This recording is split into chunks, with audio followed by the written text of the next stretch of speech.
ครามครามครามกราบเรียนพระเดชพระคุณพระสิริธรรมาจารย์ที่เคารพยิ่งเจริญพรท่านสาธุชนผู้ฟังทุกท่านวันนี้อาตมาและคณะอันมีท่านพระครูเจ้าวาดวัดย่านยาวเป็นประธานในการมาสัมภาษณ์พระเดชพระคุณพระสิริธรรมาจารย์เจ้าอาวาสวัดพระธาตุคีรีเขตอายุท่านจะ90 ปีบรรดาศิษยานุศิษย์ทั้งหลายมีความรำลึกนึกถึงพระดีศรีประเทศไทยการที่เราจะมีพระอายุถึง90 ปีซึ่งบวชมาตั้งแต่เป็นสามเณรเป็นเรื่องที่หาได้ยากท่านเป็นแหล่งแห่งความรู้เป็นแหล่งคุณธรรม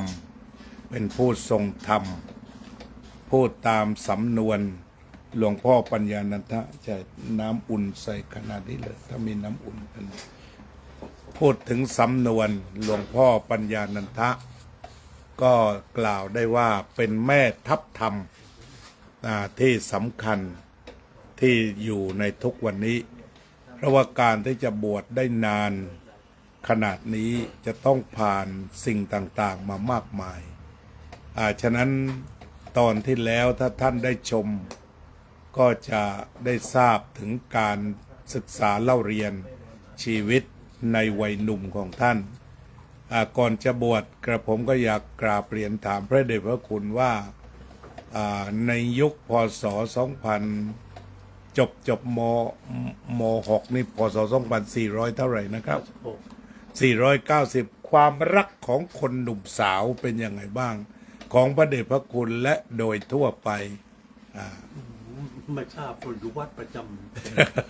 ไม่ทราบสาธุ ไม่ทราบคนติดต่ออะไรแต่ถ้าสภาพโดยทั่วไปสมัยนั้นต้องใช้เพลงยาวใช่ไหมครับยุคนั้นซึ่งใช้จดหมายใช้กระดาษเนาะใช้การชื่อเราไม่เคยทำก็เรียกว่าใช้จริงๆแล้วประพฤติพรหมจรรย์ตั้งแต่เป็นเด็กมาแล้วเป็นเด็กคือตอนที่อยู่เรียนโรงเรียนถ้าถึงวันพระก็สมาทานศีลเปรตศีลอุโบสถโอ้เป็นศีลอุโบสถตั้งแต่เยาว์วัยแล้วสัมปัตตวิรัตสมาทานเองครับแต่ว่าก็เอาคุยเรื่องวิรัตได้ฟังหน่อยเอามาตรงนี้น่าสนใจการสมาทานศีลสัมปัตตวิรัตสัมปัตตวิรัตคืองดเว้นเอาเองและบางทีแต่ก็บกพร่องบางทีก็ไปกินอะไรเข้ามาล่วงเวลาก็มีแต่มันไม่ใช่ประจำครับก็แต่ว่าส่วนใหญ่ก็แต่ว่าประจำนี่เราฝังอยู่ที่ดีครับทีนี้จะพอต่อมาก็มีบ่อยที่อาจารย์ให้นั่งกรรมฐานที่หน้าพระบอกว่าให้ปารวานเรียกว่าพุทโธพุทโธพุทโธหายใจเข้าเรียกว่าพุทหายใจออกเรียกว่าตัวกี่นาทีนั่นอาจารย์ให้ทำบ่อยอาจารย์ทำบ่อยถ้าไม่เหนื่อยนักก็ทำบางทีพอเหนื่อยครับบางทีคนหลับไปเชียจะทำมา2 ระยะหนึ่ง15 นาทีไปแล้วพอ5 นาทีแล้วก็อีก15 นาทีทีนี้ก่อนเหนื่อยบางทีคนหลับไปเช่นในขณะที่นั่งนั่นจะเป็นเด็กแต่ว่าก็ไม่ได้เสียอาการยังนั่งอยู่ยังนั่งครับยังนั่งแต่ว่านั่งแบบคนง่วงตรงนี้ก็เราอยากจะพูดว่าอย่าถือว่าการนั่งโงกเป็นความเลวร้ายของการทำสมาธิเพราะเราก็นั่งทำความดีอยู่นั่นเองหลวงพ่อพุทธทาสเคยเทศผมเคยได้ยินถ้าสมมุติคุณจะทำชั่วนี่หลับซะดีกว่านอนหลับดีกว่าใช่ไหมเคยฟังหูไหมนะพระธรรมบางส่วนใช่อย่างนั้นฉะนั้นเราอย่าไปตำหนิคนที่นั่งโงกต่อหน้าพระบางทีมันถึงจุดมันก็หลับไปจริงๆเหมือนกัน ทีนี้ตอนหลวงพ่อเป็นเด็กก็อาจารย์เริ่มนำสมาธิคิดว่าสักอายุเท่าไหร่เราถือว่าเป็นจุดประกายพุทธะตรงนั้นเบื้องแรกนี่ ประจำแล้วก็ไปไหนจะท่องอิติปิโสประจำครับท่องอิติปิโสประจำนึกในใจจนกระทั่งบัดนี้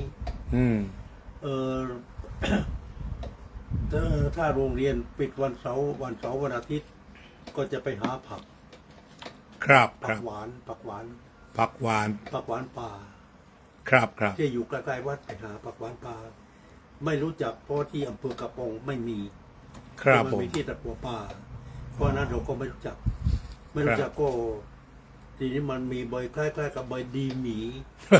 มันคล้ายกันใบดีหมีมันขม ครับ เค็มกินไม่ได้แต่มันใบมันคล้าย ไปทำความรู้จักก็หาเปรียบเทียบมันก็ไม่ยากนะพอหาได้ทีนี้ก็เอามาปลูกมัดไปแล้ว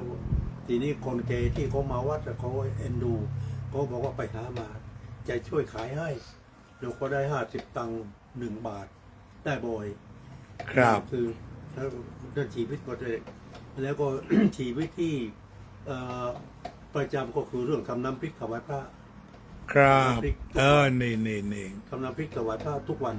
อ๋อ เพราะว่าโปมันปึกปลือมาแล้วตั้งแต่ ก็หลวงพ่อต้องช่วยแม่ชี ช่วย ครับ คนอื่นช่วยไม่ช่วยไม่รู้แต่เรา แม่ชีท่านอยู่สักกี่ปีครับแม่ชีคนนั้น แม่ชีนั่นก็ ตอนที่พ่อหลวงมาอยู่วัดเขาบวชไปบวชเป็นชีแล้ว ครับผม แต่กี่บวชนานเท่าไหร่ก็ไม่ทราบ ครั แต่ บ ว่าอยู่มาก็ไม่นานเท่าไหร่แม่ชีก็กลับไปบ้าน อ๋อ ลูกแม่อยู่วัดแล้ว กลับไป ครับ บ้านก็ตอนนั้น อ๋อ เราก็ทำเอง อ๋อเด็กวัดเราก็เข้าแทนที่แม่ชี เราทำเอง น้ำพริกนี่ทำทุกวันใช่ไหมครับ ทุกวัน อ๋อ ทุกวันทุกวัน แล้วเราหาผักจากไหนครับ ไปผักมันก็มีบ้างไม่มีบ้างบางทีก็ในวัดนี่แหละ ครับ ในวัดเพราะว่าวัดเนี่ยพระก็ช่างปลูกกันเขาเก็บปลูกกันเด็กวัดก็ปลูกผักกาด ปลูกผักกาด ผักร่องเด็กวัดเนี่ยเขาก็ปลูกกัน ครับ ในวัดมันก็มี ก็พามาได้ฉันถวายพระ ถ ด้วย พระ แล้วการบิณฑบาตเป็นยังไงครับ ยุคนั้น ก็ ออกไปบิณฑบาต บิณฑบาตได้มาก อ๋อ ได้มาก ครับ แต่ว่าพระก็อย่างว่าเหมือนกันพอได้ของที่แพงๆพระก็ไม่ค่อยฉัน เช่นเป็นหมูพะโล้หมูอะไรที่เนื้อมากๆพระก็เบื่อมาชอบน้ำพริกแทน ก็แล้วลูกศิษย์ก็ฉันหมูแทน เราก็ทำถวาย ครับครับอันนี้สำคัญเอาคิดอีก มีอะไรอีกไหม่นอกจากทำน้ำพริกหาผัก ถวายพระ แกงนี่ว่าแกงพื้นบ้านเนี่ยทำได้หมดแต่แกงพื้นบ้าน ได้แกงบ้างไหมครับอ แก ยู่ ง ในวัด ส้มแกงส้มแกงพริกเราก็เรียก อ๋อ ถ้าภาษาอังกฤษเรียกแกงป่า ครับ เราก็ทำเป็น แต่แกงพริกนี่มันก็สูตรบ้านเราพิเศษเลยนะ คือว่าแกงพริกเสร็จรูปแกงพริกกับแกงพริกนี่เขาแกงกันบางทีแกงไม่ถูก ครับ คำว่าแกงพริกหรือแกงป่านี่เขาจะใส่ไอ้แพะไอ้ใส่พริกเผ็ดน้อย ครับ ไม่มาก อืม แต่ให้มากคือพริกโรน ไปลงพริกไทยทีหลังเหรอ กับ ครับ ขา อ๋อ พริกไทยกับขาต้องมาก ในแกงพริกบ้านเรา นั่นแหละแกงพริกจริง อ๋อ ทีนี้เขาต่อมาบางคนเขาเคยแกงไม่เป็นเขาก็ใส่เขาถ้ามาใส่กะทิก็เรียกแกงพริกก็ผิดแล้ว อ๋อ มันไม่ร้อนต้องใส่ขามาก อ๋อเน้นขา ๆขากับพริกไทย ครับ ถ้าไอ้พริกแดงๆพริกยาวๆนั่นใส่บ้างไม่มาก อ๋อแต่เป็นเน้นพริกไทย มัน ถ้า ร้อน แกงส้มมันก็ผิดอีก ถ้าแกงส้มถ้าใส่พริกน้อยๆมันก็ไม่เผ็ดถ้าใส่มันนะ อ่า มันกับกล้วย ครับ มัน โอ้ กล้วยแกก็ประมาณกับมันกล้วยแกก็ เนี่ยหลวงพ่อชอบเหมือนผมเลย มันเป็นจืด ผม ไปเสีย ชอบหัวมันทุกชนิด มันจืดไปเสียแต่ถ้าใส่หน่อไม้ อ่า ถ้าแกงหน่อไม้ใส่พริกมากไม่ได้เพราะหน่อไม้ไม่ดูดเผ็ด อ่า มันยิ่งเผ็ดหนักขึ้นไปอีก ครับ ต้องมีปรับรู้แบบนั้น นี่ท่านผู้รู้จริงๆเอาอีกมีศิลปะอะไรตรงนี้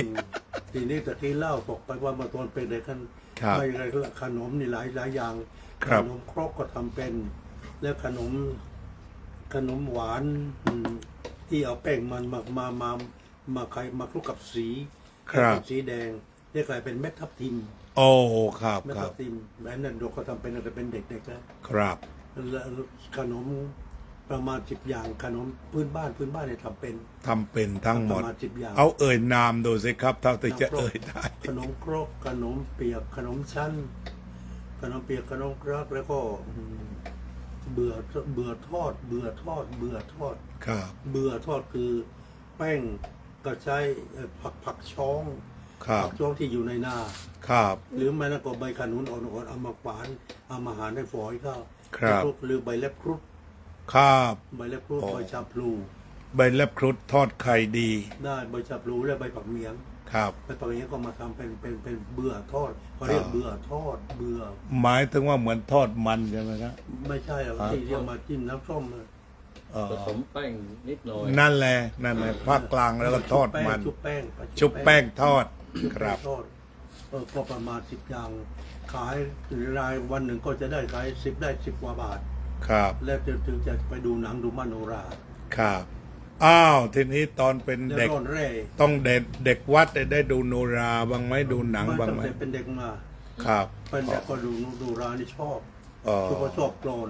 อ๋อ ชอบ ครับ โกลนหนังโกลนมโนรานี่ชอบ มีบ่อยไหมครับ จังหวัดพังงาเราได้จะมี ที่ตะกัวบ้านนี่มันเป็นเพลงเมืองจีน อ่า ก็ไม่ค่อยมี งิ้วได้ดูไหมครับ ได้ดูบ้าง อ๋อ ดู นี่ บ้าง อืม งิ้วมาแสดงดูว่าเป็นงิ้วแต่มันไม่เป็นงิ้วจริงอ่ะมันเป็นลิเกจีนอ่ะ ครับ เป็นละครจีนเป็นลิเกจีนมันไม่ใช่เป็นงิ้วจริง อ๋อครับ ทีนี้จะเห็นได้ว่าเอาเป็นคารวาสก่อน ก็ตะกั่วป่าน่าจะเป็นศูนย์รวมของคนทั่วประเทศใช่ไหมครับ น่าจะ เพราะเป็นเมืองเศรษฐกิจ คนมาทำมาหากินมางานแร่ชนิดต่าง ๆ ๆ แล้ ค้าว ก็ ขาย เป็น ครับ ที่เขาทะเลาะกันแล้วก็หนีมาอยู่ด้วย อ๋อ แต่กลางก็มาหนีกันมาไอ้ตอนโดยเฉพาะตอนที่แร่ที่แหลมป้อม ครับ แหลมป้อมนี้คำว่าน้ำเค็มไม่มี ครับผม น้ำเค็มนี่เกิดจากชาวเล อ๋อ ชาวเลชื่อง้อ ครับ ชาวเลนั้นชื่อง้อไปขอไปชาวเลนี่มีอยู่อย่างหนึ่งเขาต้องขอ ครับผม ถ้าไม่ขอก็ผิดศีลของ ขอเจ้าที่ผิดผีเขา ผิดศีลของเขา ครับ ผิดศีลของเขาต้องขอ พอไปขอแล้วได้น้อยได้มากไม่เกี่ยว ครับ จะมาขอบอกขาดเบรยขาดเบรย ขัดเลย ขาดเบรยขาดเบรยทีนี้เขาถามมามึงอยู่ไหนอะง้ออยู่น้ำเค็ม ครับ พออยู่น้ำเค็มขึ้นมาเขาก็เชื่อถือว่าน้ำเค็มมันแหละเป็นภาษาที่ถูกต้องกระทั่งราชการก็เรียกว่าบ้านน้ำเค็ม ครับ ทีนี้ความเป็นจริงก็ง้อพูดถูก เพราะว่าไม่ได้อยู่บนดินง้ออยู่ในน้ำเค็มจริง ๆ อยู่ในเรือ ครับครับอ๋อ เขากินเขาใช้ก็อยู่ในเรือ ชาวอะไรนะ ปัจจุบันนี้เราเรียกว่า ชาวเล ชื่ออะไรนะมี จน ชื่อ เขาหมกแอน ชาว ม นา อแกนใช่ไหมครับ มอแกนมอนั่นก็มอนั่นแปลว่าคน ครับ ไอเกนเนี่ยแปลว่าน้ คนน้ำอ๋อ ำคน มอ น้ำชาว แกน น้ำชาวน้ำ ชาวน้ำครับครับ ฮูเอ็นเกนฮูเอ็นเกนฮูเอ็นตะบาน ครับ ฮูเอ็นเกนฮูเอ็นน่ะแปลว่าน้ ครับ ำเกนน่ะแปลว่าทะเล ครับผม ฮูเอ็นตะบานไปวันตะวัน ครับ จืดตะบานนี่จะจืด ครับ จืดตะบานกะเอลกะบางเรือปักกะป้ากินหมาก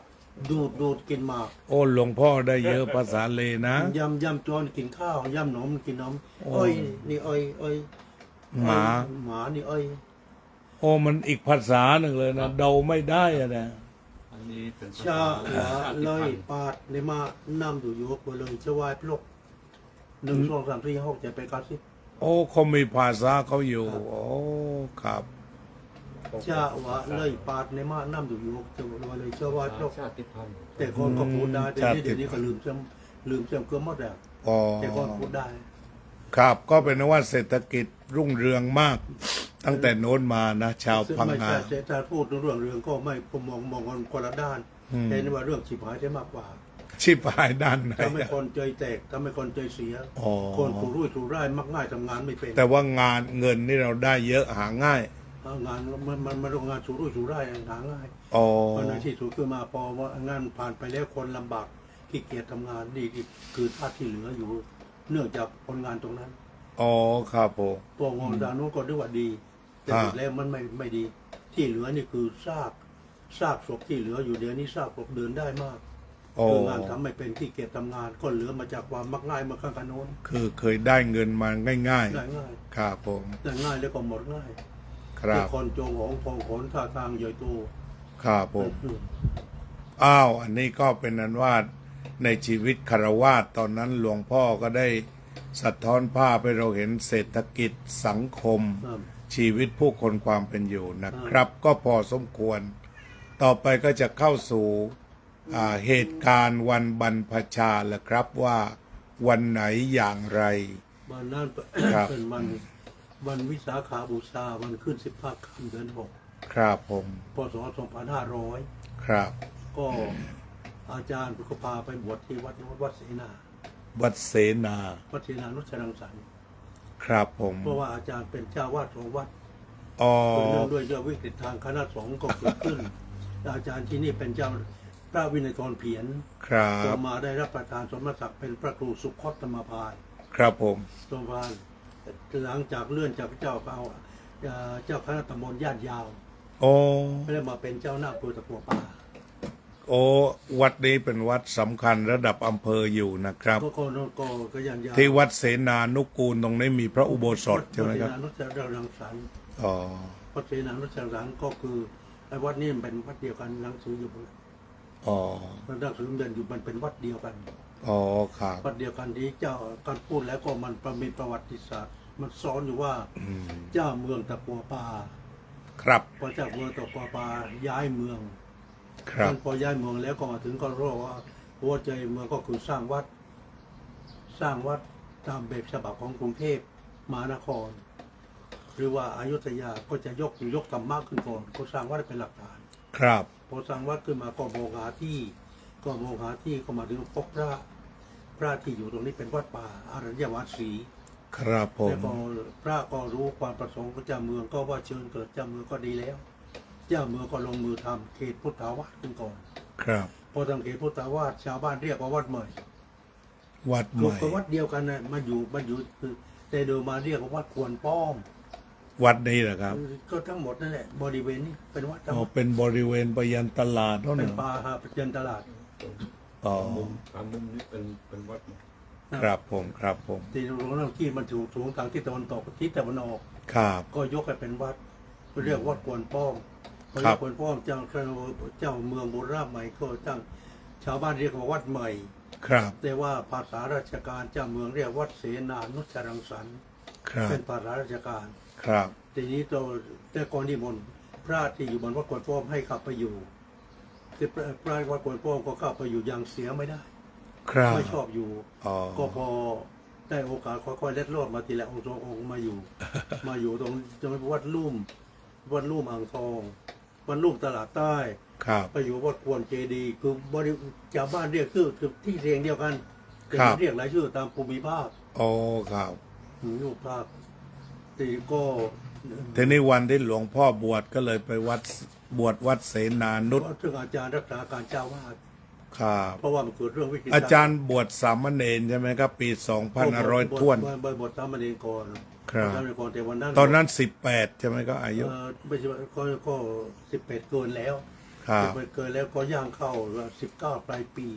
ครับ 19ปีบวชเนรแล้วทีนี้ลงมาก็ไปบวชพระวันวิสาขาบูชา ครับเอาพูดพศซะหน่อยจะได้ง่ายต่อคน พศ2500 วันวิสาขบูชาพศ 2500 วันจันทร์ที่13พฤษภาคม ครับ วันจันทร์ที่13 อาจารย์รู้ไหมว่าอาจารย์บวชสำคัญมาก เพราะบวชกึ่งพุทธศตวรรษเขาพูดกันไหมครับต พู อ ด นนั้น การพูดเลยเขาไม่พูดไปนี้เขาพูดกึ่งพุทธกาล กึ่งพุทธกาล เขาพูดแบบนั้น หลวงพ่อเล่าสิครับเขาตื่นตัวยังไงบ้างตอน ส่วน นั้น บรรดาทีนี้เขาก็คนทั้งหลายเขาก็ชื่นชมชื่นบานกัน เจ้านาค3อำเภอตะกัวป่ากับปงคุระบุรี ครับ รวมแล้ว39นาค โอ้ก็บวชเป็นงานมหกรรมของจังหวัดพังงา ก็ไม่บอกยากว่าเพราะ ครั ว่า บ มันเกลยกันอ่ะ แต่ว่ามารวมที่เดียวกัน ไม่ใช่เฉพาะ3อำเภอ อ๋อครับ อำเภอตะกัวป่ากับปง มาบวชวัดนุสรังสรรค์นี้ วัดนั้นเขาเรียกวัดใหม่อะ ก็ถือว่าในสมัยอดีตก็มันไกล3 อำเภอ แต่ว่ามารวมตัวกันได้ นั่น ก็ถือว่าอัศจรรย์ของพุทธศาสนิกชน ก็ เลย คือ ที่ อุปชฌาย์มีองค์เดียว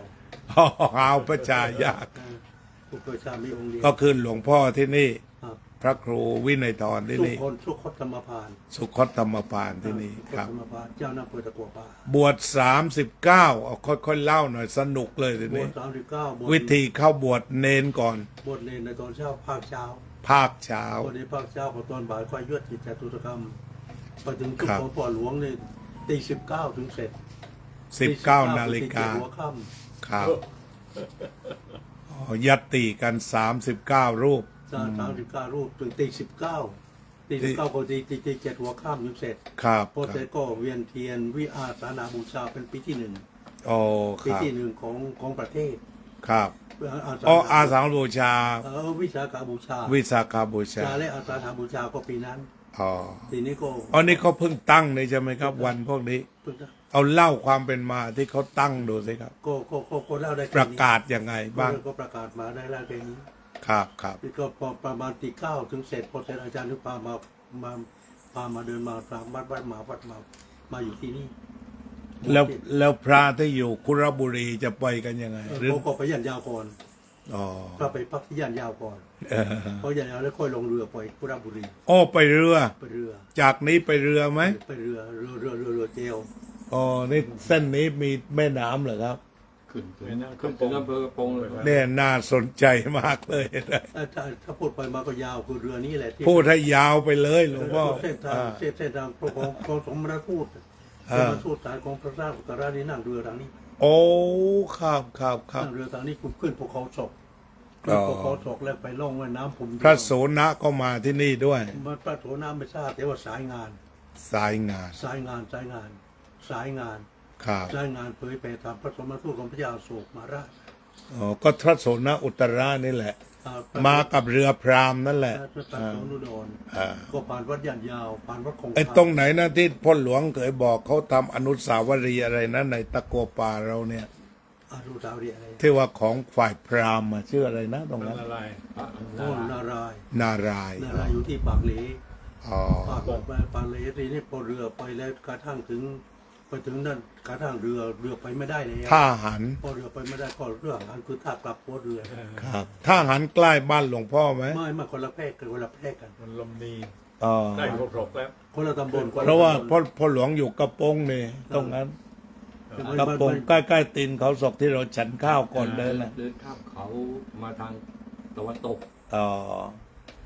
ในวันนั้นเราเดินไปเส้นท่าหันนั่นแหละ ครับ ครับ เราเดินข้ามเขาตะวันตกก็จะลงบ้านหลวงพ่อ อ๋อครับ อืม อ้าวทีนี้ได้ประโยชน์ทั้งเศรษฐกิจสังคมแล้วก็วัฒนธรรม เส้นทางเผยแผ่คุยกันวันนี้ได้หมดเลย ทีนี้ เอาคุยเรื่องบรรยากาศบวชเสร็จก่อนดีกว่าน่าสนใจ เดี๋ยวขอเล่า อีกกลุ่ม ว่า เชิญครับ ที่ปากเหล ครับ ปากเหลนั่นคือปากทะเล ปาเล ปากเหลปากทะเล ครับ คำว่าแต่ก่อนเขา บ้างเราเรียกว่าปาเล่พะนันนะออกเสียงปาเล่เลย นั่นแหละ โอเค คืออย่างนี้ แต่ก่อนมาเขาก็ไม่เคร่งครัดไอ้เรื่องอักขระ ให้พอรู้เรื่องก็พอคำว่าทะเล ครับ คำว่าทะเลท่อสระอาสระเอนั่นทะเล ครับ ท่อเฉยสระเอแล้วตัวรอก็ทะเล ครับ สระเอตัวท่อแล้วตัวรอก็ทะเล อ้อ ทีนี้พอมาถึงเขียนสระเอพอไอตัวท่อพอตัวท่อก็อยู่ ทะเล นึกว่าไอตรงที่จะงอยบาของตัวท่อนะ มันมีม้วนหรือไม่มี ครับ อันนี้นึกหยุดคิด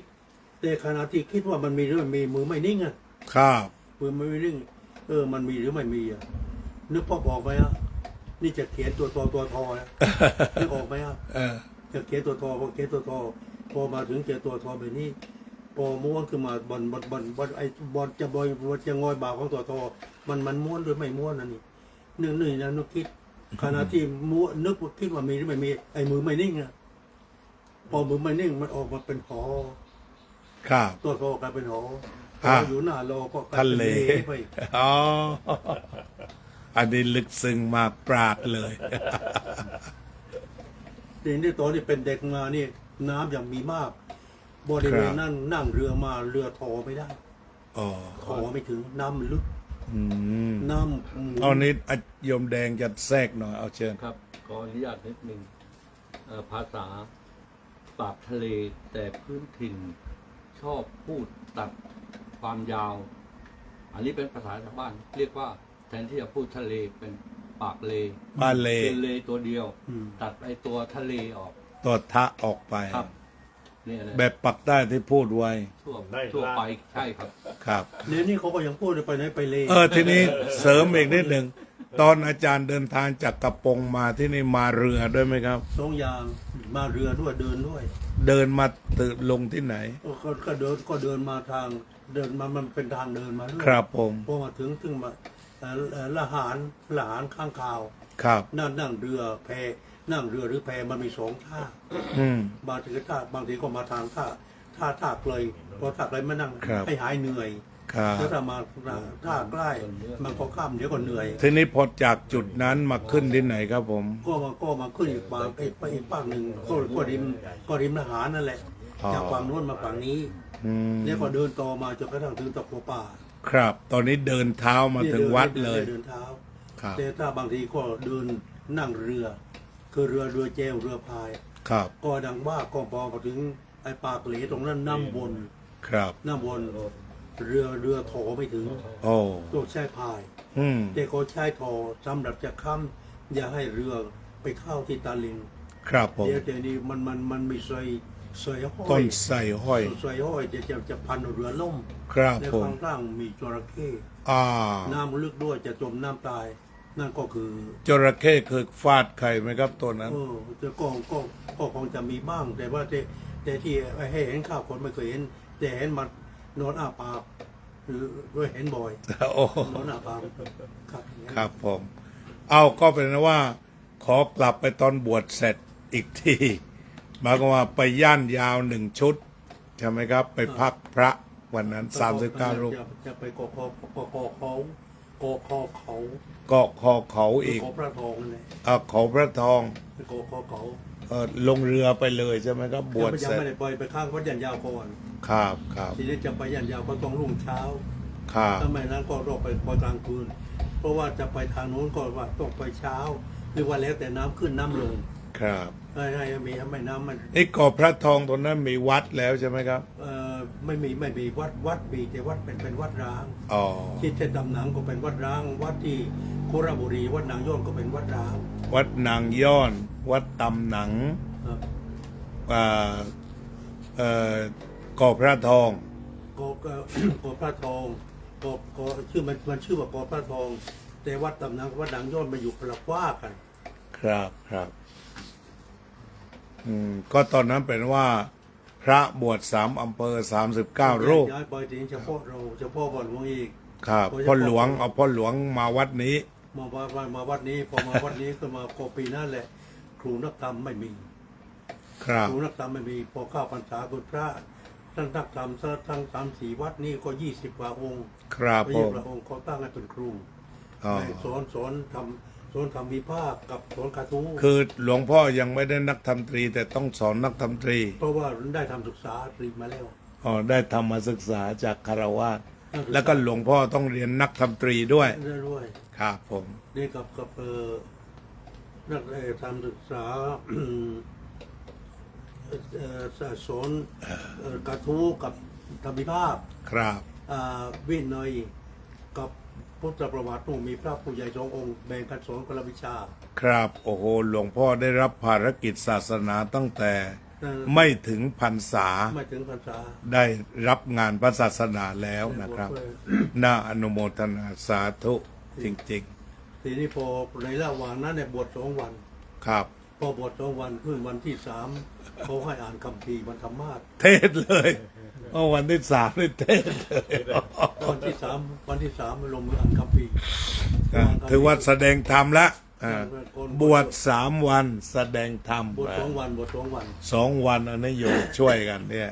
พวกเนี้ยทำหนังสือหน้าอ่านหมดเลย ทีนี้ก็เรื่องสวดพระพิธรรม7 วันก็สวดได้แล้ว มีสวดอภิธรรมมีเรื่องสนุกบ้างไหมครับ ที่ไปสวดล่มอะไรต่าง เรื่องนั้นไม่มีเรื่องให้เป็นเล่นไม่มีถือว่าบาป ครับ ไม่เป็นมีเคยสวดสังฆา อ๋อ พระพิธรรมสวดสังฆา หลวงพ่อสวดสังขารได้ด้วย ได้สวดได้ อ๋อแม่นเลยไม่ล่มไม่อะไรเลย ก็มากก็ว่า เริ่มสวดตั้งแต่ครึ่งพรรษาหรือยังไงครับ ก็ระหว่างนั้นเนี่ย อ๋องานศพแรกเป็นไงครับ งานศพแรก เพราะนึกว่าเรื่องต่อไปนี่ไปเห็นพระทั้งหลายที่สวดไม่ถูกก็นึกว่าเราเป็นแบบนั้นไม่ได้ ครับ ก็เล อ๋อย ในระยะที่บวช7 วัน ครับ 7 วันก็กักตัวเอง โอ้ กักตัวเองไม่ไปบิณฑบาตไม่เป็นบิณฑบาตข้าวไม่ก็ฉันไปข้าวไม่มีก็ไม่มีก็แต่ว่าข้าวพระอื่นบิณฑบาตก็เยอะแยะไปทีนี้ก็ฉันตอนข้าวเช้าเสร็จแล้วก็เอาข้าวห่อใบตองกับน้ำ1 กาขึ้นไปบนผาชา ครับ ไปสวด7 ตำนานสวดบนนู้น แล้วว่าปรารภความเพียรทันที ได้หมด ครับ เรื่องสวดไม่ขัดข้อง เรื่องสวดที่ไม่มีการขัดข้องนี่คือต้นแบบพระโบราณ ที่จะต้องสวดให้เก่งสวดให้ได้หมด แล้วก็ฝึกฝนตนเอง คือครับผม พออ่านคัมภีร์ขึ้นมา ชาวบ้านเขาเห็นหน้าเราเป็นเด็กนะครับ มันกันนีนนะ แต่ว่ารอนะ ถ้าเป็นเด็กก็เรื่องนั้นก็ไม่ทราบอะ ครับอันนั้น มันก็ใกล้ๆกันหมดในพวกที่อยู่ต้นบวยมองก็ใกล้ๆกันหมด อืม ทีนี้คนก็พูดถึงว่าโอ้อ่านหนังสือข้าวข้าวังดินว่าพอดีคนก็ออกชื่อกันมาก ครับ พอชื่อกันมากพอใกล้ๆจะออกพรรษา อาจารย์ก็บอกว่า ตอนนั้นบวชแล้วชื่อฉายาว่าไงครับ สุภาจาโร พระจิตติ สุภาจาโร สุภาจาโรครับผม แล้วก็หลังจากนั้นมาอาจารย์บอกว่านี่เขาจะทอดกฐินในวันนั้น ให้คุณไปเรียงความ เก็บเนื้อความในกระทู้นะครับ ภาษาปารุเรื่องในคำในคำปี ครับ มาปะปนกัน อย่าให้มากนะอย่าให้มากไปอย่างสูงก็4-5กัน4-5 ใบ4-5 หน้าก ระดาษ ครับ แล้วก็มันก็ไปเรียงมาเอามาให้ดูผมมาถึงอาจารย์ดูใช้ได้ เอาไปอ่านให้คล่อง อย่าให้ไปตกใจบนนู้น อย่าให้ตกบนนู้นในขณะที่ไปดูมันจำเร็วอ่ะ ครับ มันจะเร็วหนึ่งเขียนเองท้องในตัวนั้นมันจำง่าย ก็เลยพูดปากเปล่า จำเร็วพอถึงเวลาขึ้นมาว่าแบบนั้นเลย ครับ ว่าเอาเอง ครับ เพราะว่าเอาเองมีชื่อเสียง เป็นนั้นว่าหลวงพ่อบวช1 พรรษาเท่านั้นทีนี้จำได้ไหมถ้าย้อนหลังไปออกกระทู้อะไรที่เป็นนักธรรมตรี ก็ส่วน ประทับใจไหมตอนนั้น ภาษาพื้นเดี๋ยวนี้ก็เหมือนกันก็จะใช้แม่บทว่าธรรมจารี สุข ธร ขั รง ม เส จา ติ รีสุขังเสตี ครับ แล้วก็เอาเรียนแบบต่อมาก็บังเอิญว่าได้แนวนี้ ครับ ตามหลังพระพุทธทาส อ๋อ แต่พุทธทาสก็ไม่เหมือนกัน เอาเดี๋ยวตอนนี้เอาตรงนี้ก่อนเดี๋ยวไปพุทธทาสเดี๋ยวต้องเต็ม แล้วก็ไม่ใช่ เอาชีวิตนี้ก่อนชีวิตการศึกษาตรงนี้ แล้วเดี๋ยวออกท่องโลกกว้างแสวงหาธรรมพวกนี้ ใช่ที่ถามว่าหัวข้อธรรมะ ครับผม ธรรมจารีสุขังเสตีธรรมเมสุจินโนสุขะธรรมเมสุ สัมโมสุจินโน ธรรมเมสุไม่ สัม จาริตังไสยโย อ๋อ พระพุทธธรรมในถูกทั้งหลายจึงจะดีไง ครับผม แต่แล้วก็ทีนี้ตรงบทนี้เป็นแม่บทและจึงมีหัวข้อรองว่าจะพูดอะไร ครับ แต่ยกขึ้นนะเป็นแม่บทใหญ่ก่อน เรียกว่าวางแผนอย่างดี ใช่หลังจากนั้นพอตอนนั้นก่อนทีนี้ตัวมาซึ่งอาจารย์ก็บอกว่าให้ไปอยู่นู่นทีนี้ก็พอหลวงก็บอกว่า อาจารย์สั่งไปอยู่ที่ไหน น่าอยู่ให้เป็นผู้ช่วยเจ้าวาดวัดนู่น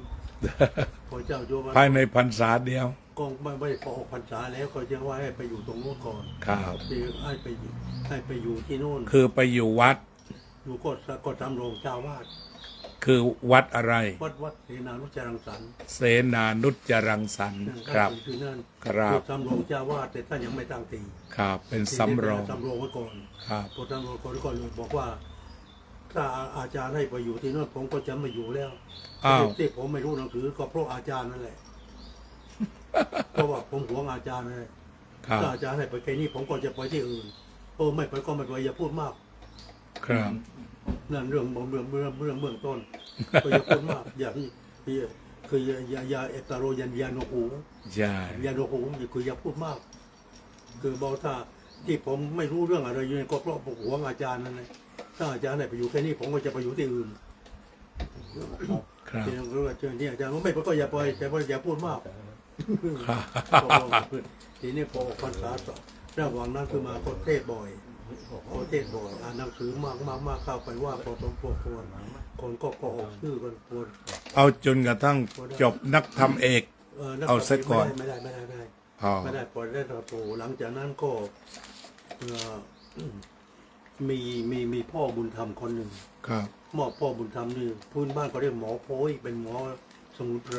ครับ เขาชื่อธนิตสุขจิรัง ครับ เขาจบประโยค3ที่วัดประยูรวงศาวาส โอ้ เป็นเรื่องนักเรียนรองเขาว่าลาสิกขาบทมาได้คู่ครองก็เป็นหมอสมุนไพรไปบิณฑบาตแล้วทุกวันเขาจะพูดบ่อยพระเจ้าเขาเรียกภาษาพระเจ้า พระเจ้าพอเรียนได้ให้ไปเรียนบาลี อ๋อ ถ้าเรียน แนะ บาลี น จะแตกฉานแบบนั้นพูดบ่อยขึ้นมาก็นึกว่าวิชาพระทั้งนั้นสวดบทมาสวดพระธรรม7 บทก็สวดคล่อง ำครับ มาติกาก็คล่อง ครับ สวดสังฆาก็ไปได้เป็นหัวทีม ครับผม เป็นหัวหน้าทีนี้ทำมาจากอนัตตทำสวดหมดแล้ว ได้หมดค ได้ รับ หมดเพราะได้หมดก็นี้ แต่ว่ามันได้ฟังเว้งคว้าง มันต้องจำภาษาไทย ครับ แต่นี้ถ้าบาลีได้บางทีเรานึกออก ครับ ทีนี้เขาบอกให้ไปเรียนบาลี พอบาลีขึ้นมาคนนึกแล้วนึกอีกในที่สุดขึ้นมา จะต้องทิ้งอาจารย์แล้วทีนี้ ก็ไปภูเก็ต อ๋อ พอไปภูเก็ตก็บอกไปภูเก็ต ก็บอกอาจารย์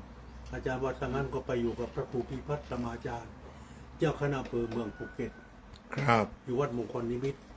ครับ ก็ ผ เป็น ม เพื่อนกัน ครับผม พอจึงอยู่ที่นั่นก็ท่องไวยากรณ์ อืม ในการที่ท่องไวยากรณ์จะเรียนที่ เอาโดยสรุปก็คือ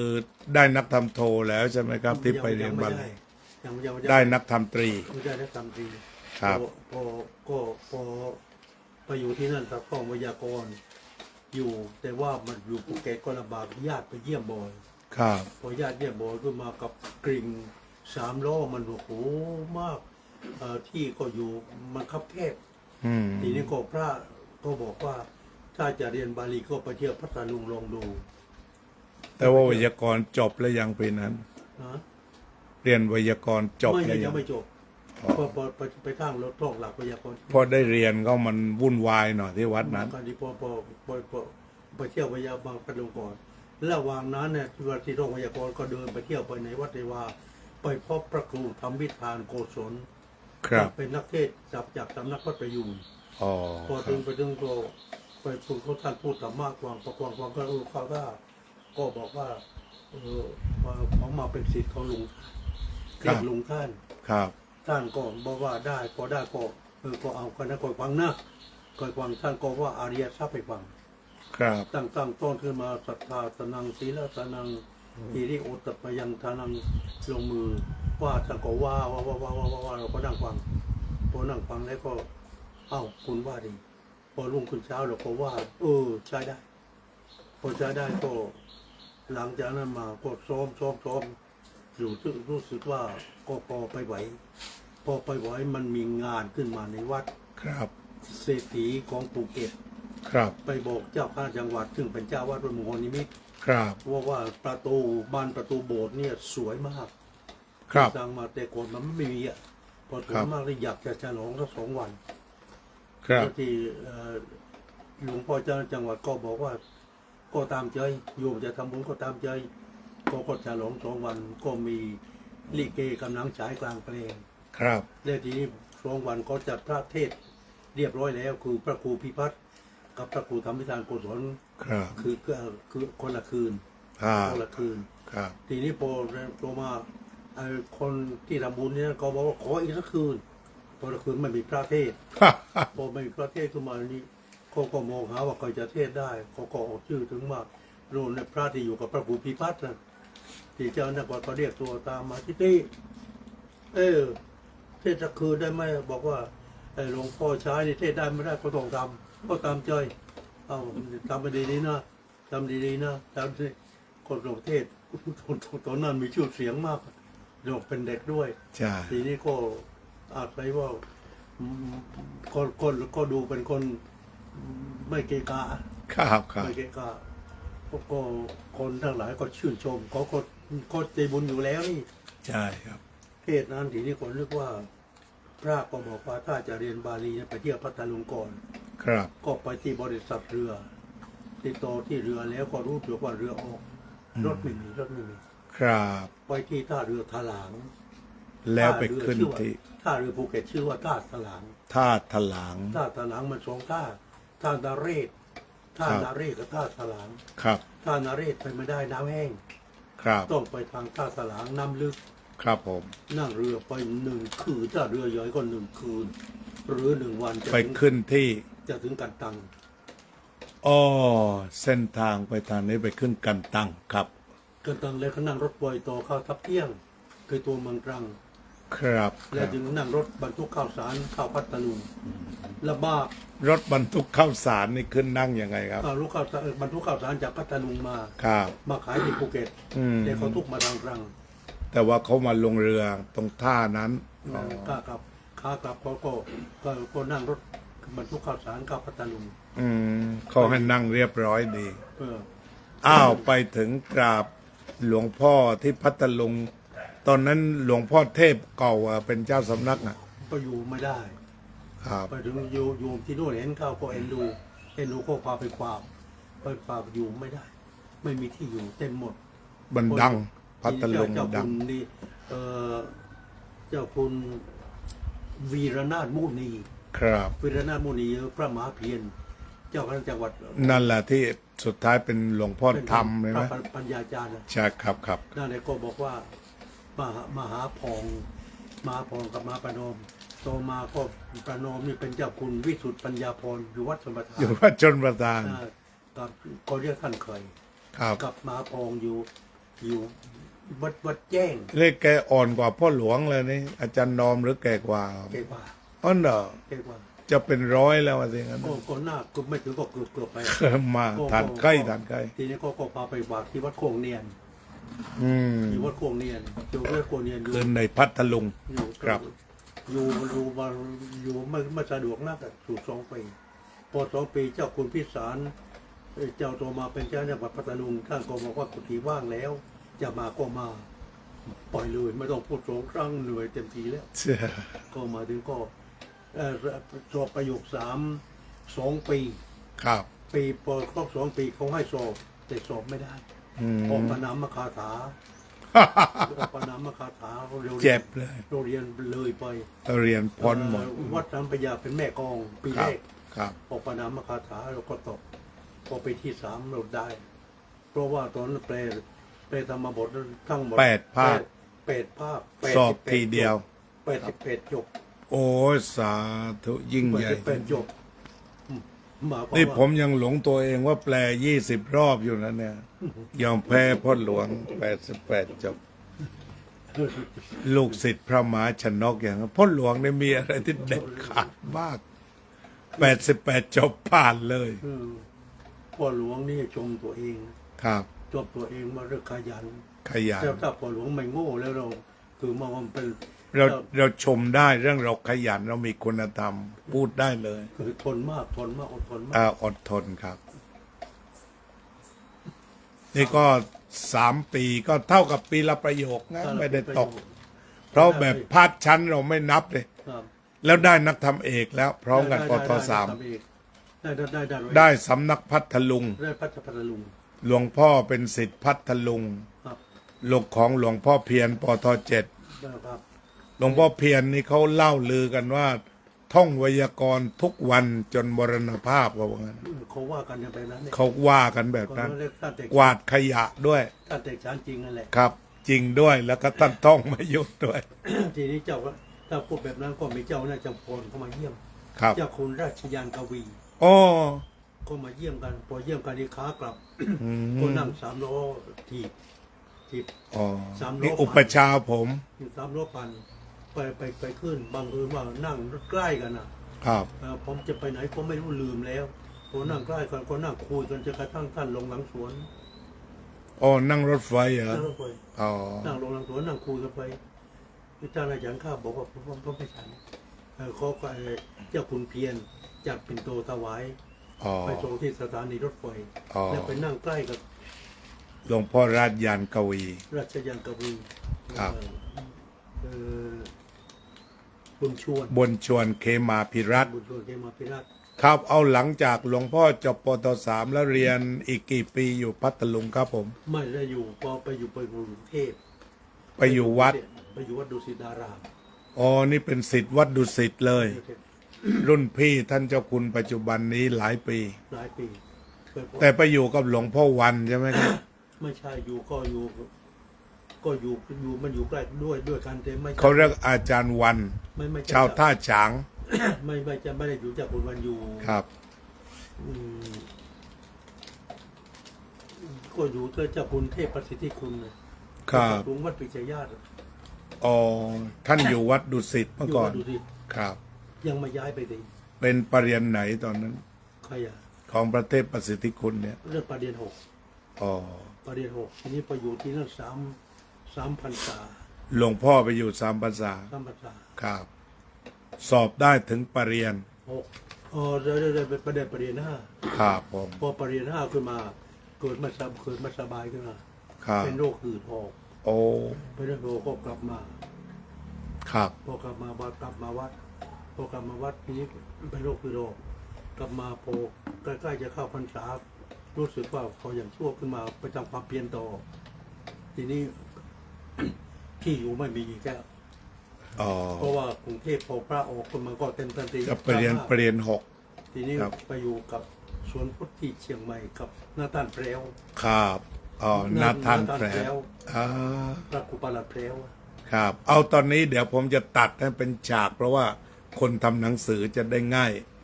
ก็เป็นนะว่าเส้นทางการเรียนประเรียนหลวงพ่อสำเร็จประเรียน6 หรือ 7 เป็นจะได้ประโยคเจ็ด ประโยค 7 นะครับ ครับ สูงสุด ครับ ก็เป็นว่าปริยัติธรรมนี่ได้เป็นปริยัติธรรม 7 ประโยค แต่ว่าได้เจ้าคุณทันทีหรือว่าผ่านพระครูได้ตอนนั้น เขาทำท่าว่าจะให้ ครับ แต่แล้วเขาก็ไม่ให้เจ้าขุนรุ่นไม่ให้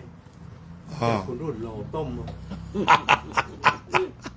เขาไม่ให้ ที่จะให้เป็นเจ้าคุณน่ะ ครับ เพิ่งมาได้ทีหลัง เจ้าเพื่อได้ทีหลังได้ตอนนั้นคือเจ้าขุนรุ่นตายแล้ว เราตรงนี้ตัดออกแล้ว เจ้าขุนแกล้งหลายเรื่องทำรู้แล้วตอนนี้ก็จะแทรกหน่อย ครับ แกเป็นเจ้าหน้าภาคฝั่งนี้เหรอตอนนั้น คือว่าอาจารย์ปัญญานันทานั่นโปรดปราน ครับหลวงพ่อ เจ้า ค โปร รับ ดปรานก็คนที่เจ็บว่า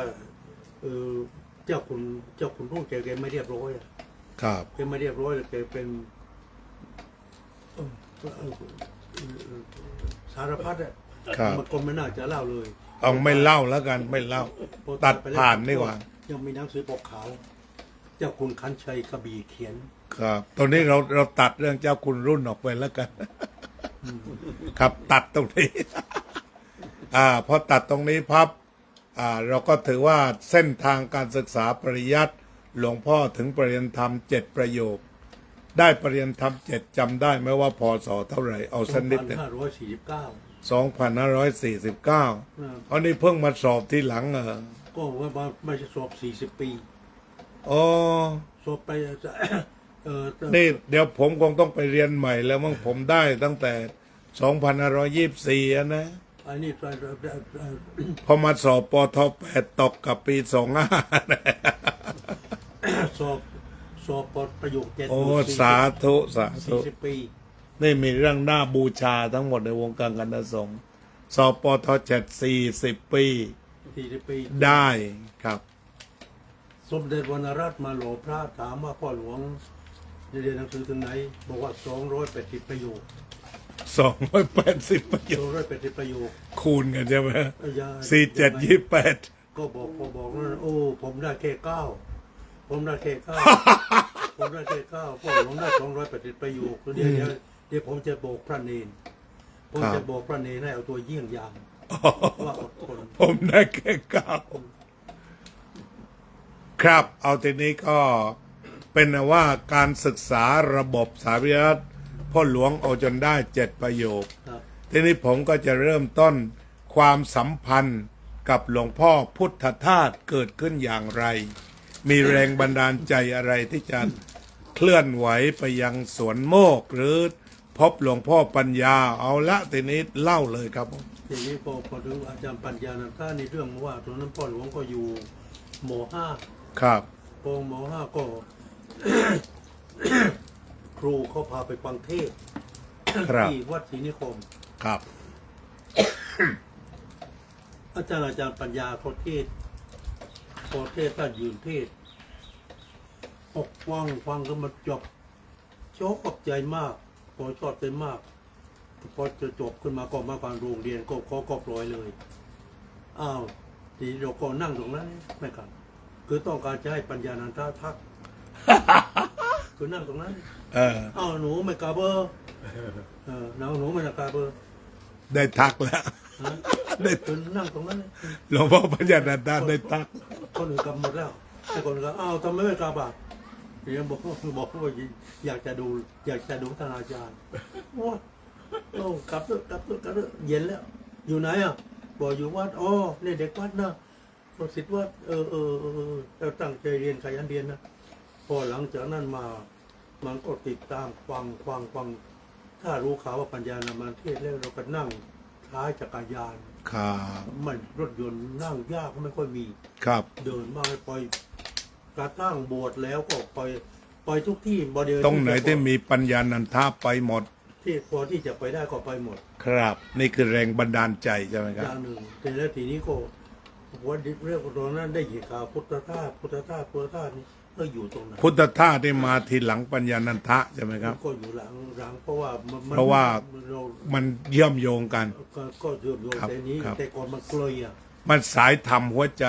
ขึ้นที่ปัญญานันทาก่อนว่างั้นเถอะ บางทีไม่ใช่คือหนทางมันเกลยด้วย เข้าใจ ถ้าจะไปชัยยา ครับ อย่างน้อยจะต้องไปตรังก่อน อ๋อสมัยนั้นต้องยิงแทงไปโน้นก่อน เมื่อนั้นต้องไปนู่นไปทุ่งสงนู่น ครับ ไปทุ่งสง อ๋อ ไปทุ่งสงจึงนั่งทุ่งสงจากทุ่งสง จึงเข้าชัยยาครับ มาเข้าสุราษฎร์แล้วก็ไปอีกยังไงก็อีกเขาไม่รู้ อ๋อ ว่าจะถึงหรือไม่ถึง มาก็ว่าเส้นทางปกติเราต้องนั่งเรือจากถลางไปขึ้นกันตัง ไม่ อัน ใช่ นั้น ถลางภูเก็ต ภูเก็ต คำว่าถลางคือชื่อท่า ครับชื่อท่า มัน ค อ รับ ยู่ในตัวเมืองภูเก็ต ครับผม นั่นแหละเดี๋ยวจะไป เอ่อ ก็ไม่ง่าย อันนี้ทำให้ผมรู้จักเส้นทางว่าถ้าโบราณจริงต้องไปขึ้นกันตัง ครับ แล้วจากนั้นมีทางเข้าพัทลุงแล้ว ครับ ครับผม ประกาศตรงรู้จะ แล้วคนไปกรุงเทพก็ไปเส้นนี้แหละครับ ไปเรียนหนังสือหนังงาน ก็ไประนองระนอง สองทาง อ๋อ ก็ทางที่หลวงพ่อพูดถึงเส้นทางไปขึ้นรถไฟ ครับ อีกทางหนึ่งลงเรือที่หน้าบ้านผมหน้าบ้านเตี่ยผมอะนะ จ้าเห็น แล้ว แล้ ก็ ว ไปขึ้นระนองต่อไปอีกช่วงหนึ่งจากระนอง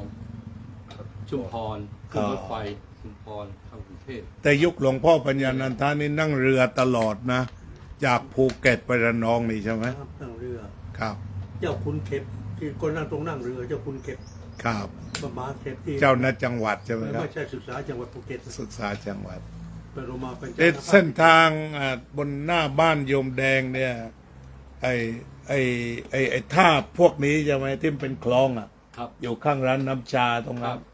แล้วก็นั่นก็คือท่าเรือที่จะไประนอง ใช่ใช่ ใช่ครับ ใช่ อ๋อแล้วไปภูเก็ตได้ด้วย ได้ครับ ก็ อ๋อ มี เจริญพร เรือที่วิ่งถึงปินัง อ๋อถึงปีนัง ถึงปินังจะมาอยู่หน้าอ่าวปากอ่าวเนี่ย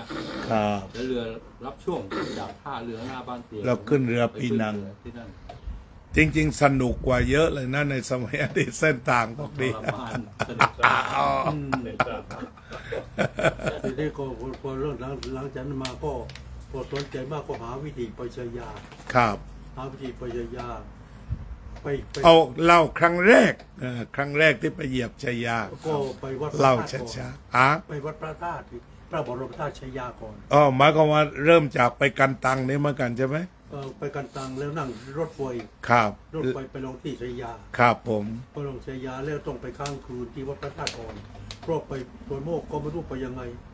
ครับ มันเดินไปบนคันนา แล้วไปทางไหนต่อก็ไม่รู้ต้องให้สว่าง ครับ ต้องให้สว่างก็ต้องเดินบนคันนา หลวงพ่อไปที่วัดพระธาตุชายาก่อน ครับ แล้วก็เดินไปทางก็พระแนะให้พระแนะทางให้ตอนนั้นเดี๋ยวนี้ก็เพื่อนก็ตายหมดแล้ว ครับ หรือไม่นั่นก็แก่จะจำไม่ได้ ครับ ก็ไปที่สวนโมกแต่ผลแล้วหลังจากนั้นก็ไปบ่อย ไปบ่อยทั้งลำบากยังไงก็ไปบ่อย ก็ไปแนวนี้ก่อน ครับ แต่เขาศอกยังไม่มี ไม่มี เขาศอกนี่เขาตัดประมาณเมื่อไหร่ที่ อันนี้ลืม ทางตรง ใครพอจำได้ไหมโยมเป็นนักเรียนอยู่ เป็นทางแดงใช่ไหมครับ ครับ ไป ไม่มีทางมาก่อนมันจะตัดผ่านทะลุ อ๋ออ๋อ ประมาณ บวชกลับไต้หวันแล้วก็ชื่อบวชกลับไต้หวัน ครับ เอาทีนี้หลังจากไปถึงชัยยา ไปถึงวัดพระธาตุแล้วเดินเท้า เดิน มาหาหลวงพ่อพุทธทาส เดิน4 ชั่วโมงเจ็บอยู่นี่ ครับครับ ไม่ใช่4 ชั่วโมงเดิน4 กิโล ครับ แล้วท่านอาจารย์จำได้ไหมว่าวันเดือนปีอาจารย์ท่านจำเก่งหรือว่าไม่ไหวแล้ววันที่ไปเยี่ยมหลวงพ่อพุทธทาสวันแรกอะ นั่นเขาไปเห็นเขาก็มันชอบคือประทับใจว่าลักษณะบุคลิกของพระสงฆ์อะ ครับ ที่เป็นพระขนาดนี้ ครับ แล้วมาถึงนึกถึงว่าเคยเขียนหนังสือนี้เรื่องสุกรยักษ์ ครับ สุกรยักษ์ยังมียักษ์ศรีสัตว์สารพัดจะชำนาญล่าเบงหาซึ่งอาหารได้ทุกท่าหน้าปรั้นใจ ครับ ที่เคยแต่งตั้งแต่ก่อนเราเกิด อายุแต่งเมื่อปศ2476 หลวงพ่อเกิด79 ก็คือจะเกิดโดนแต่ง ครั แต่ บ ปัญญาแบบไหนมาแต่งแบบนี้ เป็น มาแต่งแบบนี้อ่านก็แล้วโอ้มาคมมาก ครับ บอกว่ามันเกิดสิริวญาติ ครับ สิริวญาติเนี่ยเคยสักทีก็ไม่ได้ถามเคยทีนี้พอเห็นลักษณะของพระสงฆ์ที่เขามาผิดพระสงฆ์ตกไปเกิดพุทธทาสหลังจากนั้นมาก็ พยายามไปบ่อยถึงลำบากก็ไปบ่อยจนกระทั่งว่า ทีนี้วันนั้นนอนกี่คืนครั้งแรกอะ พอไปหนแรกไม่ได้นอน ครับ ไปหนแรกไม่ได้นอนพอนอนก็กลับ ทีนี้ต่อมาก็ไปอีกไปนอนคืนหนึ่งแล้วต่อมาก็ไป2 คืน ต่อมาก็2 คืน แต่มันไม่ถึง3อ่ะ2 คืน2 คืนไปบ่อย พอรถสะดวกรถพอไม่ใช่สะดวกแล้วพอไปได้อ่ะ ครับ พอไปได้ก็ไปบ่อย ตอนนี้เรามีรถขึ้นเขาศอกแล้ว ไปได้ ครับ ไปได้แต่ที่โคศกก็ลำบากนะลื่น ครับ ติดลม ก่อนจะมีถนนดี ครับติดล ครั ม บ ก็ไปได้ ทีนี้โยมที่ตะกัวป่านี่เขาไปปลูกบ้านที่โน่นบ้านพักที่เขาไปอยู่กันทีนานสักที ครับ ครั้งละหลายเป็นเดือนก็มีอยู่ มันก็เลยว่า มันก็ไม่สะดวกนัก แต่ว่าสะดวกกับแต่ก่อนแล้ว ครับ เอาทีนี้พบแล้วก็คือหลวงพ่อนี่ประทับใจงานอะไรของหลวงพ่อพุทธทาสมากที่อยู่ในหัวใจและพูดโดยไม่ต้องดูหนังสือก็ได้ ไอ้ด้านแบบนั้นด้านอย่างหนึ่ง ครับ ที นั่น นี้เรื่องที่ว่าท่านพูดแล้วเรา ครับ ฟังไม่ถูก ครับ เส้นสับลึกๆขึ้นมามันอะไรก็ไม่รู้ แต่ความที่ว่าเรานับถือ ครับ ถือใจฟัง ครับ ไม่รู้เรื่องก็ฟัง ครับ ทีนี้มันก็ได้บ้างคำ2 ค ครั ำ บ มันมาสะกิดขึ้น แล้วก็ค่อยๆมาต่อเข้าก็เลย ได้พบเรา ครับ เอาที่เพลาๆเอาที่ประทับใจที่เข้าใจไม่เข้าใจทิ้งไป ก็มีอยู่ประโยคหนึ่ง ครับ มีอยู่ตรงหนึ่งจุดไฟบ้านรับไฟป่า โอ้โห ยากมากขยายความด้วย เจอจุดไฟบ้านรับไฟป่าคือหมายความว่าการเอ่อ การประพฤติธรรม เช่น การให้ ครับ นี่จุดไฟบ้านรับไฟป่า ครับ ก็หมายความว่าชาวไร่ชาวนา เมื่อเก็บเกี่ยวเสร็จแล้ว ครับ ก็จะถากข้างบ้านข้างเรือน ครับ จุดไฟเสีย ครับ ถ้าไฟปาล์มติดไฟปาล์มมาถึงที่ทีนี้มาโกยก็ดับ ครับ ไม่เผากระท่อม ครับ ไม่เผาขนำ ครั ไม่เผากระ บ ท่อม เอาครับ นั่นจุดไฟบ้านรับไฟป่า ครับ ก็เลยว่าภาษาลึกก็ได้ฟังแล้ว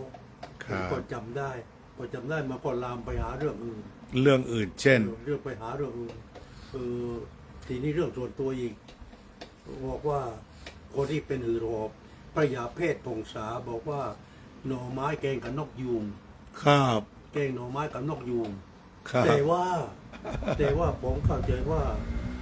ไม่ใช่เรื่องจริงๆก็คือว่านกยูงเข้าใจว่าหน่อไม้ ครับ เพราะหน่อไม้ดองนี่มันสามารถจะไปพอกไปกัดอะไรได้ แต่ว่าคนมาชอบกินเนื้อสัตว์ก็เลยบอกว่ากินนกยูงนั่นคือโพธาตุเรื่องนี้ก็ไม่เท่าไหรแต่นึกว่าความแหลมของคนน่ะ ครับ จำกระทั่งได้ว่าพระยาเพศพงษาพูดแบบนี้ที่จริงท่านควรจะพูดธรรมะ อืม อย่างเดียว แต่ถ้าไปรู้ ใช่ เรื่องกว้างอะ ใช่ ก็ ค เล รับ ย จอยจิตจอยเริ่มใส่ศรัทธามากขึ้นไปอีก ครับ ก็เลยติดต่อจนกระทั่งมีอยู่คราวหนึ่งไปวันนั้นฝนตกน้อยๆมันควรตกไม่มาก แต่ไม่มีคนเลย ไม่มีคนเลยท่านนั่งอยู่เห็นไปคนนั่งคุยก็ถาม เรื่องอัญญมัญญะอะไรอาจารย์ ปัจจโย อัญญะอัญญินสียังอัญญาตาวินสียังอัญ ครั ญา บ อัญญาปัญวิสียัง ปุริสินสียังครับ ตัวแยกสับเงียบท่านก็บอกผู้พูดนั้นวันนั้นท่านให้ความรู้มันอิ่มเพราะไม่มีใครเลย ครับ ฝนมันตก ครับ พรำ ครับ แล้วก็ไม่มีใครไม่แต่เราคนเดียว ครับ ท่านก็เลยพูดแบบนั้นมันยิ่งหมดเลยนี่ดีใจ สว่าง แล้วก็ ส มา วั ถึ ย งปีสำคัญ ครับ ปีสำคัญพศ2532 ครับ ท่านอายุ80 ปี 80 ปี ครับ ท่านปรารภธรรมในย่ำรุ่งหนึ่งกัน ครับผม ตอนสายหนึ่งกัน ครับ บ่ายโมงหนึ่งกันท่านพูดชั่วโมงเดียว ครับ เพราะว่าเกี่ยวกับเทพอัด ครับ ถ้าพูดเกินกลัวเทพ มันไม่ได้มันไม่ปฏิปต่อครั ท่า บ นก็พูดกัน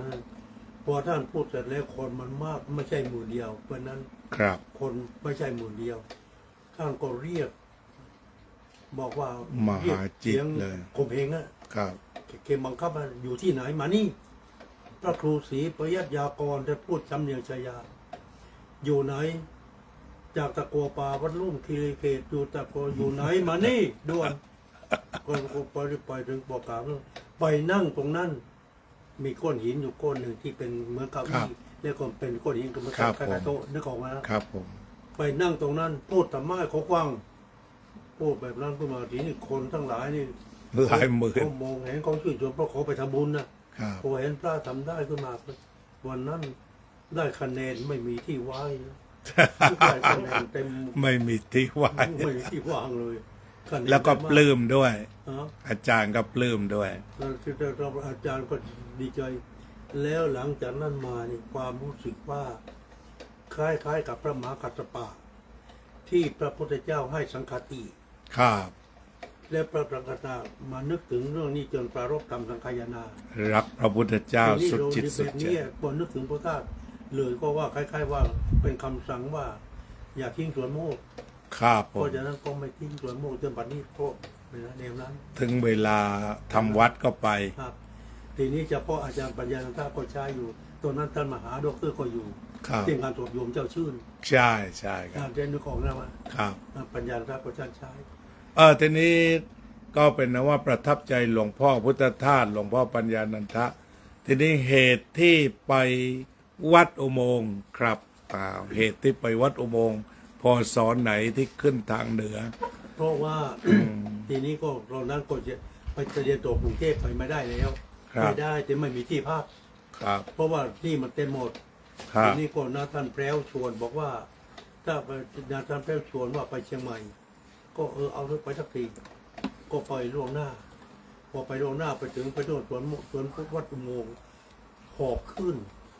ครับ ไม่สบาย อ๋อไม่สบาย ที่โน่นเขาก็ไม่ที่โน่นเขาก็ไม่รับ อ๋อ เขาให้ไปอยู่ที่โบสถ์แต่พอพักที่โบสถ์ขึ้นมามันผิดอากาศมันอู้อับอ้าวก็เลย อ่า หืดพอหืดขึ้น ครับ ก็หืดขึ้นก็นี่พอเห็นก็ตกใจ ทีนี้พอแล้วก็ก็พาไปส่งโรงพยาบาลสวนดอก ครับ พอโรงสวนดอกระหว่างนั้นในวัน2 วันขึ้นมาจะเข้าพรรษานะท่านแพรวท่านก็ขึ้นไป ครับ ไปถึงพี่เป็นชาย อืม คือพี่เป็นชายกับโยมเจ้าชื่นเขาก็เล่าบอกว่ามีพระมา แล้วก็ตอนนี้ไม่สบายเขาอ้างถึงนะท่านแพรว ครับ ทีนี้ก็ไปดูอ้าวก็บอกว่านี่ จริง พอพ่อข้าวตกลงว่านี่มันจวนตัวแล้วนี่ ก็จะพาไปฝากที่วัดฝายหิน ครับ พาไปฝากที่วัดฝายหินส่วนมงก็ส่วนพุทธก็ไม่รับ ครับ แต่นี้พอเห็นก็แบบนั้นพอนานนะท่านแพรวเป็นหลักประกันอยู่เขาก็ต้องให้อยู่ส่วนพุทธ อ๋อได้อยู่ตก อ ล ยู่ ง ส่วนพุทธพออยู่ส่วนพุทธก็มาพอใกล้จะออกพรรษานี่แหละคราวนี้เขาให้ปลัดกันไปเทศที่วัดโจมทอง ครับ วัดโจมอำเภอโจมทอง ครับ เราพี่ชาญเจ้าคุณสันปาคอย ครับ มากำมล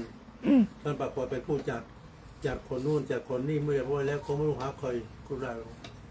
ให้ปล่อยทีนี้เราก็ไปเล่าเรื่องกันที่เป็นเรื่องแบบเสียงกระท้อนมาบอกว่าโอ้พระที่ไปนี่ใช้ได้อะเสียงดี ใช่ ได้มาว่าโอ้ม่วนแสดงทำม่วนก็ พี่เป็นฉาย เป็นที่ก็ทีนี้พี่ชานลูกโยมหัวปีของโยมจะช่วย ใช่ครับ เอามาเล่าให้ฟังก็ที่ โยมจะชื่นก็เลยแสดงอาบัติขอแสดงอาบัตินะท่านมหานะท่านมหาขอแสดงอาบัติว่าแต่ก่อนมานี่ผมไม่ให้อยู่นั่นที่นี่